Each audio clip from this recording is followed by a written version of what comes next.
ডাকসুকে কেন্দ্র করে অনেক প্রার্থীদেরকে অনলাইন অফলাইনে হ্যারাসমেন্টের শিকার হতে হচ্ছে, অনেককে সাইবার বুলিং এর শিকার হতে হচ্ছে। এই ক্ষেত্রে সবচেয়ে বেশি ভালনারেবল হচ্ছে আমাদের বোনেরা।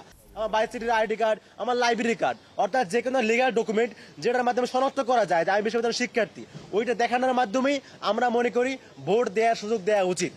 আমাদের পরবর্তী কনসার্ন হচ্ছে একটা বিষয়, আপনারা জানেন যে আমাদের বিশ্ববিদ্যালয়ের অনেক শিক্ষার্থী তারা তাদের যে মূল নাম, এই নামের বাইরেও তাদের একটা আলাদা নাম থাকে, হয়তো ফেসবুকের নেম অথবা অন্য কোনো নিক নেমের মাধ্যমে তারা পরিচিত।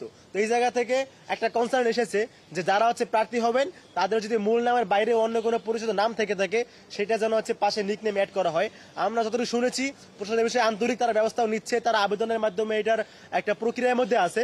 তো আমরা প্রশাসনকে অনুরোধ করব যে আপনারা এটা কোনো হতে পারে এরকম কোনো মেবি বা এই ধরনের হতে পারে এই ধরনের কোনো সম্ভাবনা না গিয়ে আপনারা নিশ্চিত করবেন এটা, যদি অবশ্যই যদি কারো নিকনেম থাকে তার মূল নামের চাইতে বেশি পরিচিত তাহলে তাকে যেন সেই নিকনেম পাশেই অ্যাড করে দেওয়া হয়।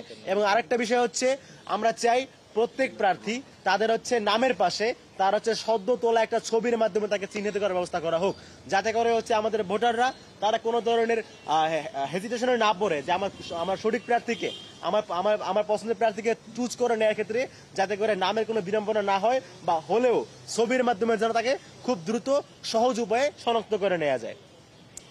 আরেকটা খুবই গুরুত্বপূর্ণ কনসার্ন আছে, সেটা আপনারা দেখতে পাচ্ছেন ডাকসুকে কেন্দ্র করে অনেক প্রার্থীদেরকে অনলাইন অফলাইনে হ্যারাসমেন্টের শিকার হতে হচ্ছে, অনেককে সাইবার বুলিং এর শিকার হতে হচ্ছে।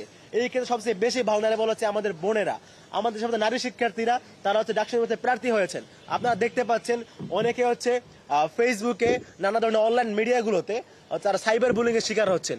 অনেকে না বিভিন্ন ফেক পেজগুলো থেকে, ফেক আইডি গুলো থেকে তাদেরকে নানাভাবে কটূক্তি করা হচ্ছে এবং তাদের মানহানি পর্যন্ত করা হচ্ছে, এবং এমন সব বিষয় নিয়ে কথা বলা হচ্ছে যেগুলো আসলে ভাষায় প্রকাশ করার অযোগ্য। এই ক্ষেত্রে আমি মনে করি আমাদের প্রশাসনকে আরো বেশি আন্তরিক হতে হবে, যাতে করে কোনোভাবেই আমাদের কোনো প্রার্থীরা, বিশেষ করে আমাদের বোনেরা, তারা নিজেদেরকে অনলাইন মাধ্যমে হোক বা অফলাইন মাধ্যমে হোক নিজেদেরকে ভালনারেবল ফিল না করে, তারা যেন এইটা ফিল করতে পারে যে আমি একা না, আমার পাশে আমার শিক্ষার্থী ভাই বোনেরা রয়েছেন, আমার পাশে আমার বিশ্ববিদ্যালয় প্রশাসন রয়েছেন। যদি আমি কোনোভাবে হ্যারাসমেন্টের শিকার হই, যদি আমি অন্যায়ভাবে কোনো ধরনের আক্রমণের শিকার হই, সেটার বিরুদ্ধে আমার প্রশাসন অবশ্যই ব্যবস্থা নেবে। আমাদের প্রশাসনকে এরকম আস্থাভাজন হইতে হবে আমাদের প্রার্থীদের জন্য, আমাদের ভোটারদের জন্য। সেই জায়গাটায় আমি মনে করি আমাদের প্রশাসনের উচিত অনতিবিলম্বে সাইবার বুলিং এর ক্ষেত্রে আইনের সহায়তা নিয়ে হলেও এই সমস্ত ফেক পেজগুলো, ফেক আইডিগুলো যেগুলোর মাধ্যমে অনবরত স্প্যামিং ছড়ানো হচ্ছে সেগুলো বন্ধের ব্যবস্থা করা, এবং যদি চিহ্নিত করা যায় তাদেরকে অনতিবিলম্বে চিহ্নিত করা যায় কি চিহ্নিত করতে হবে, যারা এই ধরনের অন্যায় জড়িত তাদেরকে অবশ্যই চিহ্নিত করে বিচারের আওতায় নিয়ে আসতে হবে।